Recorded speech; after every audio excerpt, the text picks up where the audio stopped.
சிம்பிளாக ஒரு மட்டன் சுக்கா பார்த்துடலாமா? கடாயில் தேங்காய் எண்ணெய் விட்டுட்டு சோம்பு போட்டுட்டு அதுக்கப்புறம் சின்ன வெங்காயம் ஆட் பண்ணிக்கோங்க. அதுக்கப்புறம் 2 காஞ்ச மிளகாவும் ஆட் பண்ணிக்கோங்க. கருவேப்பிலை இதெல்லாம் போட்டு நல்லா வதக்கிக்கோங்க. அதுக்கப்புறம் தக்காளி எவ்வளோ உங்களுக்கு மட்டனுக்கு தேவையான தக்காளி போட்டுட்டு அதுக்கப்புறமா ஜிஞ்சர் கார்லிக் பேஸ்ட்டும் போட்டு நல்லா அதை எண்ணெயிலே நல்லா வதக்கி எடுத்துக்கோங்க. அப்புறம் இது குக்கரில் விசில் விட்டு எடுத்த மட்டன் நல்லா வெந்த மட்டனை இதில் நல்லா ஆட் பண்ணிக்கோங்க. ஆட் பண்ணிவிட்டு நல்லா அந்த மசாலா நல்லா ஒட்டுற மாதிரி இது பண்ணிவிட்டு நான் இதில் ஈரலும் கொஞ்சம் போட்டிருக்கேன்.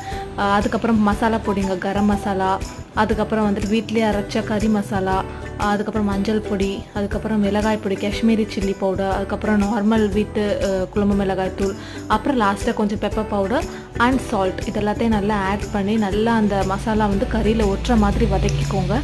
வதக்கி எடுத்து அந்த எண்ணெய் பிரிஞ்சு வரணும். அந்த மாதிரி கொஞ்சம் தண்ணியும் விட்டுக்கோங்க. லைட்டாக தண்ணி தெளித்து மூடி போட்டு விட்டுடுங்க.